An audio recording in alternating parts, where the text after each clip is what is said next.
June 13, 1944, just after dawn, Bocage country, Normandy. The hedgerows are still wet with morning mist when the first Sherman appears. Its engine growls low, almost tentative, as it noses through a gap blasted in the thick earth wall.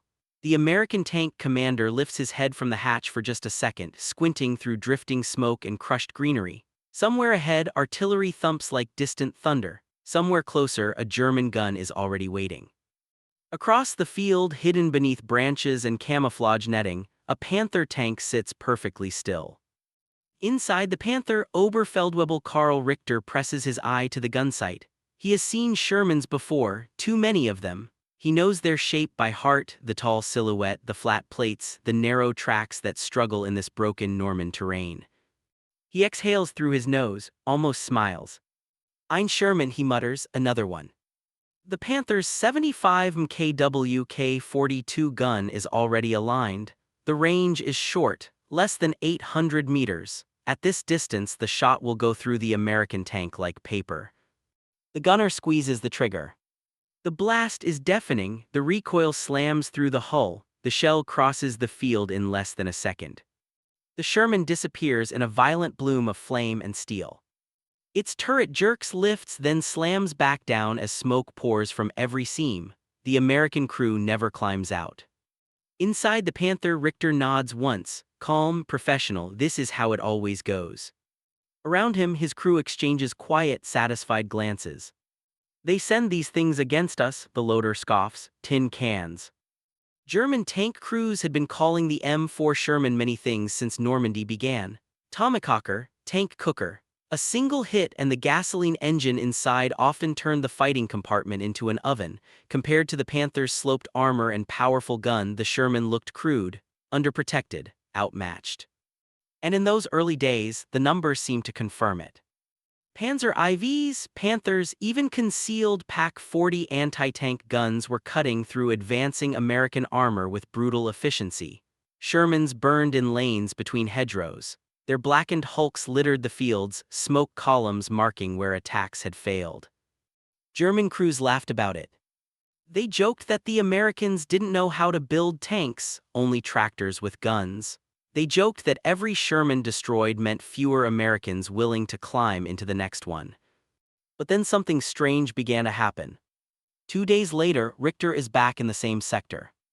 The hedgerow gap is still there. The burned Sherman is still there too, its paint blistered, its tracks twisted like broken bones. The smell of charred metal still hangs in the air. And yet there's movement again. Another Sherman rolls forward. Same model, same shape, same tall silhouette.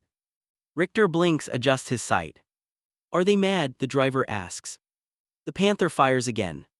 Another clean kill, another American tank knocked out in seconds.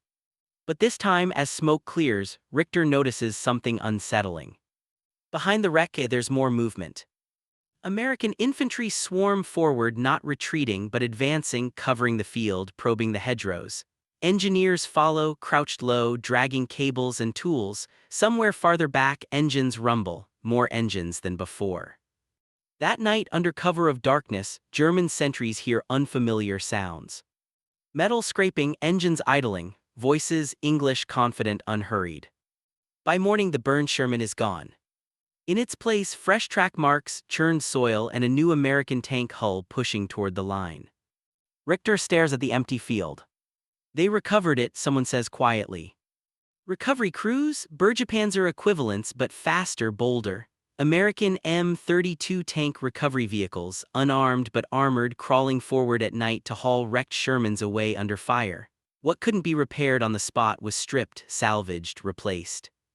And what couldn't be saved was simply replaced. Within days. Sometimes within hours. German doctrine prized battlefield superiority, superior guns, superior armor, superior crews. Tanks were precious instruments, husbanded carefully. Losing one mattered. Crews felt it, commanders felt it. The Americans treated tanks differently. To them, the Sherman was not an irreplaceable knight, it was a piece of a system. A system that kept moving. By the third week of June, German tank commanders across Normandy are reporting the same thing. They destroy Shermans in the morning. By evening, more appear. They ambush an armored column at noon. By nightfall, artillery pounds their position, infantry presses in, and fresh tanks nose through the hedgerows again. One German officer writes in his after-action report, "The enemy replaces his losses with alarming speed. Destroyed tanks reappear as if conjured from the earth." Inside the Panther, Richter no longer smiles. He still knocks out Shermans, his gun is lethal, his crew is experienced, but the rhythm of battle is changing. There is no pause. No collapse. No moment when the Americans run out. Instead, they adapt. Shermans begin appearing in pairs, then platoons. One draws fire, another flanks. Infantry stick close, crawling along hedgerows, marking German positions with smoke. Artillery answers within minutes, not hours. And every time a Sherman burns, another one takes its place. Richter realizes something unsettling as he watches yet another American tank roll into view, its paint clean, its tracks intact. They are not trying to win by surviving. They are trying to win by enduring. And suddenly, for the first time since Normandy began, the laughter inside German tanks fades into something else. A question: how many of these do they have? And how long can we keep killing them before they stop coming? The Panther fires again. But even as the shell leaves the barrel, Richter understands the truth creeping in through the smoke. This battlefield is not being decided by who builds the best tank. It is being decided by who can replace one after it dies. The Sherman burns for only a few minutes. Then the smoke thins, drifting low across the hedgerows like fog rolling back into the fields. The crackle of ammunition cooking off fades. By mid-afternoon, it is just another blackened shape in the Norman countryside, one more corpse among many. Inside the Panther, Karl Richter wipes sweat from his eyes and listens to the radio. Reports stream in from neighboring units. More contacts, more Shermans, always Shermans. They are coming from the same directions, the same roads, the same gaps blasted through hedgerows by explosives and bulldozer blades welded to tank fronts. Each attack looks familiar, predictable. And yet it never stops. Richter's commander, Hauptmann Ernst Weber, finally voices what everyone has been thinking. This should have broken them by now. By German standards, it would have. A panzer unit that lost this many vehicles in such a short span would be pulled back, refitted, crews reassigned, equipment carefully rebuilt. Time would be taken to preserve what remained. The Americans do not pull back. They rotate crews. They rotate tanks. They rotate entire battalions as if the battlefield itself were a factory floor. Less than 10 miles behind the front, in fields once planted with wheat, American maintenance parks hum day and night. Trucks arrive in columns, fuel tankers, ammunition carriers, spare parts vehicles. Cranes swing turrets into place. Engines are swapped with practiced efficiency. Damaged Shermans are stripped down to their hulls, patched, tested, and sent forward again. You can almost feel the rhythm of it. Break, replace, advance. At night, when German crews huddle inside their tanks listening to rain patter against steel, American recovery vehicles move. They crawl forward with lights blacked out, guided by infantry scouts. Steel cables snake through the darkness. Winches groan. A knocked-out Sherman, sometimes still warm, is dragged backward inch by inch. German machine guns fire blindly at the sounds. Artillery drops shells into suspected recovery zones. It barely slows them. American doctrine demands it. Every tank recovered is one less that needs to be built. Every hull reused is time saved. Every crew returned to a new vehicle is experience preserved. And experience, multiplied, becomes something far more dangerous than armor thickness. By late June, German intelligence officers begin doing the math. They count wrecks. They count confirmed kills. They count days. The numbers don't make sense. One report from Panzer-Lehr Division notes the destruction of over 40 Shermans in a single sector over 3 days. Yet aerial reconnaissance shows no thinning of American armored strength. If anything, it is increasing. What the German crews cannot see, what Richter cannot see through his gun sight, is the other battlefield. Thousands of miles away. Detroit, Lima, Ohio, Grand Blanc, Michigan.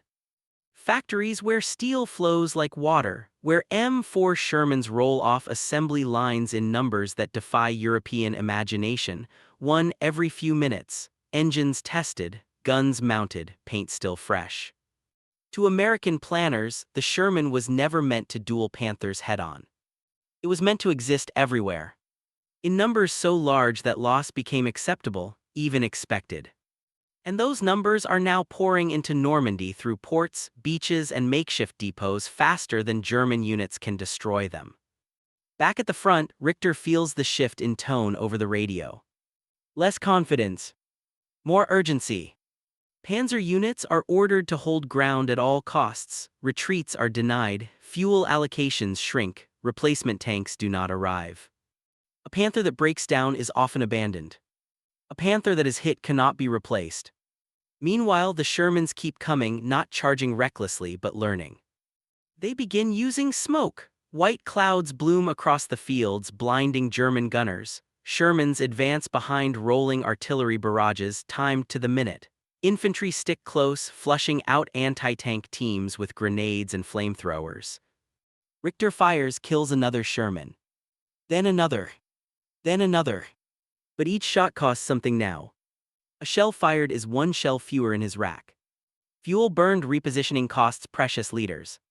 A damaged track, a broken optic, a wounded crewman, these things linger. There is no quick replacement.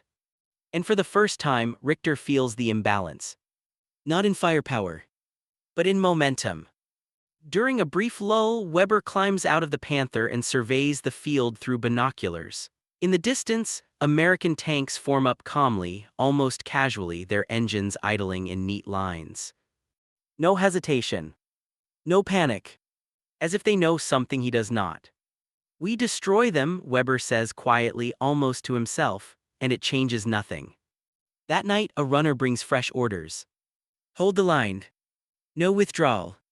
No replacements expected. Weber reads the message twice, then folds it carefully and slips it into his map case. Inside the Panther, Richter watches him and understands the weight behind the silence. This is no longer a contest of skill. It is a contest of exhaustion explaining itself in steel. How long can a crew fight knowing that every loss is permanent, while the enemy's losses are temporary? At dawn, the Americans attack again. More Shermans. New markings. Fresh paint. Richter lines up his shot, steady hands betraying none of the unease creeping into his chest. He fires.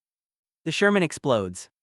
But this time, as smoke billows, Richter notices something else through the gun sight.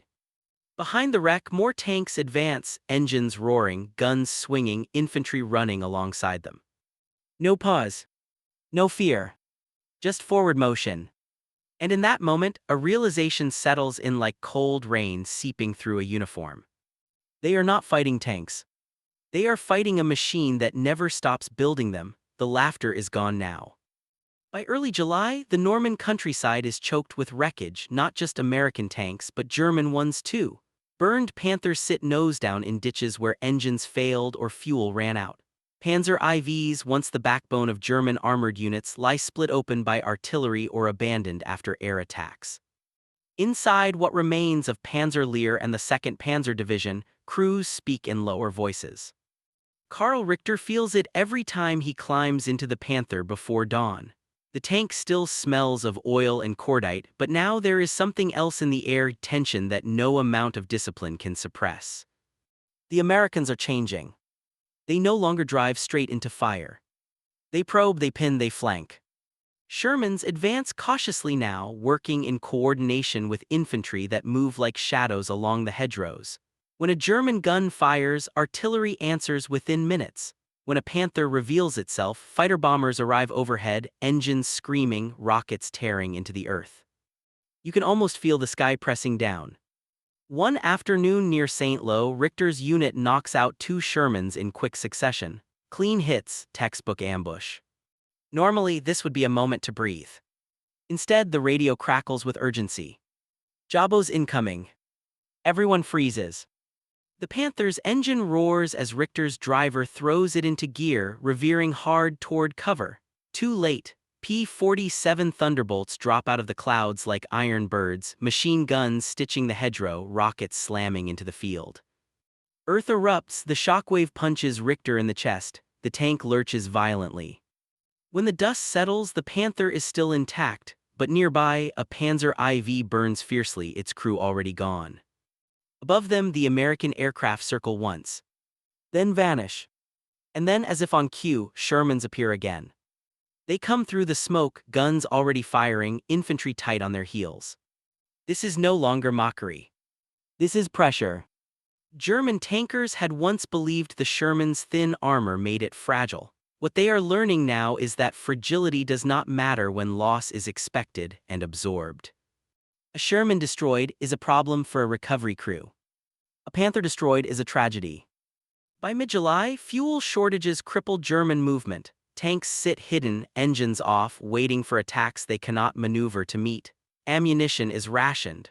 Replacement crews are rushed in with minimal training, filling seats left empty by men who will never return. Richter notices the change in his own hands. They still move automatically, loading, firing, adjusting sights, but between engagements they shake. Not from fear of dying. From fear of being worn down. One night, Weber gathers the crew around a map lit by a single flashlight. His face is hollow, eyes rimmed with exhaustion. The Americans are not slowing, he says, they are increasing pressure everywhere. Someone asks the question no one wants to voice. How many Shermans can they lose? Weber doesn't answer immediately. He looks at the map, the arrows, the shrinking space behind them. More than we can stop, he finally says. The realization spreads quietly, like a crack in ice. The Sherman was never meant to be better. It was meant to be enough and to be replaced endlessly. Every engagement reinforces the lesson. Destroy 3 Shermans, 5 more appear. Knock out a column, another advances down a parallel road. Artillery fires until barrels glow, infantry attacks without hesitation, tanks withdraw, refuel, return. German crews begin reporting something new, American confidence. Not bravado. Certainty. They expect to lose vehicles, and they expect to win anyway. By late July, the Americans launch Operation Cobra. The earth itself seems to tear open. Carpet bombing pulverizes German positions. Shockwaves roll through the countryside. When the smoke lifts, Shermans surge forward in numbers Richter has never seen before, dozens at a time, advancing across broken ground where defenses once stood. Richter fires until his ammunition runs low. Then lower. Then dangerously low. Around him, Panthers fall silent one by one, not always destroyed but immobilized, abandoned, swallowed by the tide. For the first time, Richter understands the true power of American armor. Not its gun. Not its armor. Its refusal to disappear. As his Panther pulls back under orders, one of the last withdrawals permitted, Richter looks over the battlefield. American tanks move methodically forward, recovery vehicles already following, engineers clearing paths, infantry consolidating ground. The wrecks will be gone by morning. Replaced. The mockery that once echoed inside German turrets has curdled into something far heavier. Dread. Because now they know the truth. They are not being beaten by the Sherman. They are being beaten by what comes after the Sherman dies. July 25, 1944, near the ruins of St. Lo. The ground shakes for nearly an hour. Karl Richter hunches inside the Panther as bombs fall in waves, each detonation slamming against the hull like a giant's fist. Dirt rains from the ceiling. The radio screams with fragmented voices, then cuts to static. This is not artillery. This is annihilation. Operation Cobra begins with a bombardment so intense that entire German units cease to exist before they ever see the enemy. When the bombing finally lifts, the silence is worse, ears ringing, lungs full of dust, nerves frayed raw. Then the Shermans come. They pour through the shattered lines in formations Richter has never imagined. Columns stretch across the horizon. Tanks advance not cautiously now but confidently, knowing resistance has been crushed ahead of them. The Panther fires until its barrel glows faintly red. Shell after shell slams into advancing Shermans. Some burn, some stop, most keep coming. A track breaks on Richter's tank. The Panther lurches, grinds, then freezes in place. Track gone, the driver shouts. They are immobile. Fuel is low, ammunition is nearly gone. repairs under this kind of pressure are impossible. Weber makes the call. Abandon the tank. It is the last order Richter ever expected to hear. They destroy what they can, optics smashed, radio ripped out, breech damaged. Then they scramble out, rifles slung, hearts pounding, as American artillery begins walking closer. From a hedgerow, Richter looks back. The Panther, once the pride of German armored engineering, sits helpless, abandoned, waiting to be claimed or destroyed. Around him, other crews are doing the same. This is the breaking point. Not because German tanks are inferior, but because they are alone. No replacements arrive, no counterattack forms, the line dissolves not in panic but in exhaustion. As Richter retreats on foot, American tanks roll past the abandoned hulks without stopping. Recovery vehicles follow, already attaching cables, already reclaiming the battlefield. Even German wrecks are being pushed aside. Within days, the front collapses. The breakout is complete. And as the Americans race toward Falaise, Richter hears reports that feel surreal. Entire German divisions encircled. Fuel gone. Tanks abandoned by the hundreds. The Sherman columns do not slow. They never had to. Because they were never designed to. Months later in a POW camp, Richter finally sees the full picture. He watches American trains roll past loaded with tanks, endless flat cars, Shermans stretching beyond sight. New, clean, identical. He understands then what he could not see through the gun sight in Normandy. The Sherman was not a weapon meant to win duels. It was a weapon meant to win wars. Not by surviving, but by returning. Again, and again, and again, and